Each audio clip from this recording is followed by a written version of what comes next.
నమస్తే, నేను doctor Ashwini, infertility specialist, consultant at Rajahmundry 49.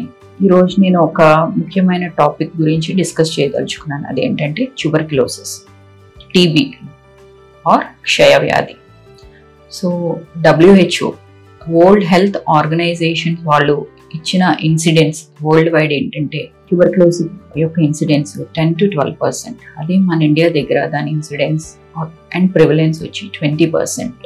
So general gynaec పాపులేషన్లో in general as a clinicians దాని యొక్క ఇన్సిడెన్స్ ఎంత ఉంటుందంటే ఒక population 1 to 2% daily they are coming with symptoms and signs of genital tuberculosis.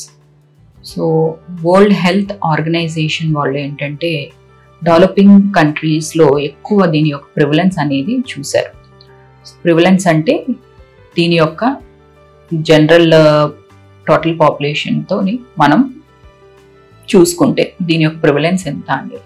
యూజువల్గా డెవలపింగ్ కంట్రీస్లో ఏంటంటే లో సోషియో ఎకనామిక్ స్టాటస్, అంటే వాళ్ళు ఉండే చుట్టూ ఉండే ఎన్విరాన్మెంట్, ఫ్యామిలీలో ఉండే నెంబర్ ఆఫ్ పర్సన్స్, అలాగే వాళ్ళు తీసుకునే డైట్, వాళ్ళ ఎకానమీ బట్టి హై, లో, మీడియం అని 3 grades కింద డివైడ్ చేస్తారు.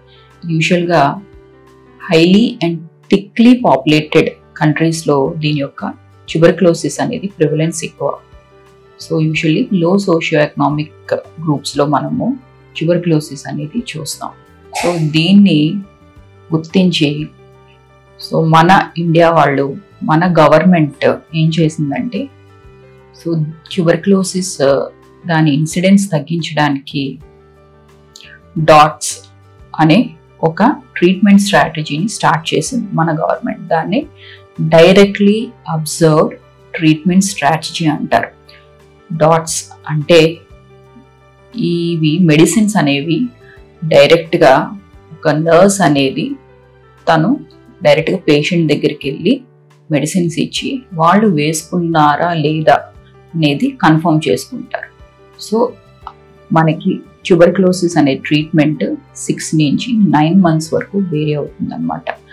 సో ఈ 6 months నుంచి 9 months వేరియేషన్ ఉంటుంది కాబట్టి ఇంత లాంగ్ పీరియడ్ ఆఫ్ ట్రీట్మెంట్ ఉన్న మన ఇండియాలో గవర్నమెంట్ తీసుకున్న డాట్స్ వల్ల ఏంటంటే నర్సే వచ్చి డైరెక్ట్గా మెడిసిన్స్ అనేది ఇస్తుంది. క్షయ అనేది కేవలం లంగ్స్కే వస్తుందని అనుకుంటారు. లంగ్స్ కాదు, బాడీలో ఏ పార్ట్ అన్నా అది ఎఫెక్ట్ అవ్వచ్చు అనమాట.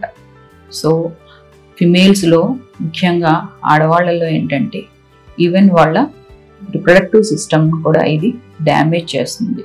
సో దీన్ని మనం ఎర్లీగా డయాగ్నోస్ చేస్తే ఏంటంటే ఇలాగే డాట్స్ ఎలాగో 6 months మేము ట్రీట్మెంట్ అనేది అడ్వైస్ చేస్తాం.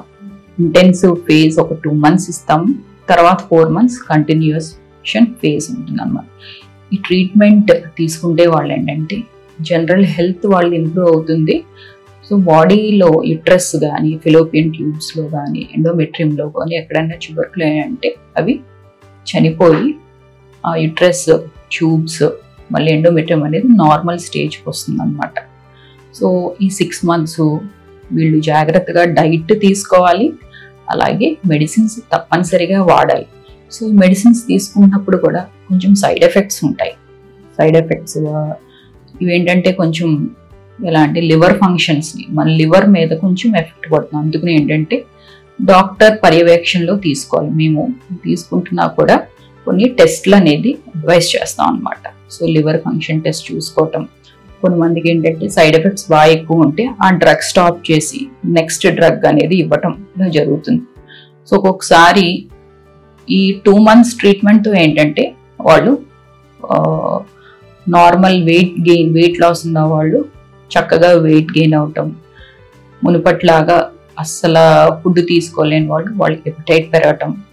సో ఇలాగా జనరల్గా వాళ్ళ బాడీలోని చేంజెస్ అనేది కనపడుతుంది. అంటే వీళ్ళు మన ట్రీట్మెంట్కి రెస్పాండ్ అవుతున్నారని. సో ఒక్కొక్కసారి వీళ్ళు రెస్పాండ్ అవ్వకపోతే మేము ట్రీట్మెంట్ మార్చాల్సి ఉంటుంది. ఇవన్నీ ఏంటంటే డాక్టర్ యొక్క పర్యవేక్షణలో అయితేనే జరుగుతుంది. సో వన్స్ ట్రీట్మెంట్ కంప్లీట్ అయిన తర్వాత వాళ్ళు ఏమన్నా ట్రీట్మెంట్స్ తీసుకోవాల్సి వస్తుందంటే అప్పుడు ట్రీట్మెంట్స్ కూడా అడ్వైస్ చేస్తాం అన్నమాట. సో ఒక్కొక్కసారి మేము ఇన్సిడెంటల్గా లాప్రోస్కోపీ ఒక్కొక్కసారి ఇన్ఫర్టిలిటీ పేషెంట్స్ వస్తూ ఉంటారు ప్రెగ్నెన్సీ కోసం ప్లాన్ చేసుకుంటున్నారు. సో వీళ్ళకి ఏంటంటే టెస్ట్లో చేస్తున్నప్పుడు డైరెక్ట్గా బయటపడుతూ ఉంటుంది.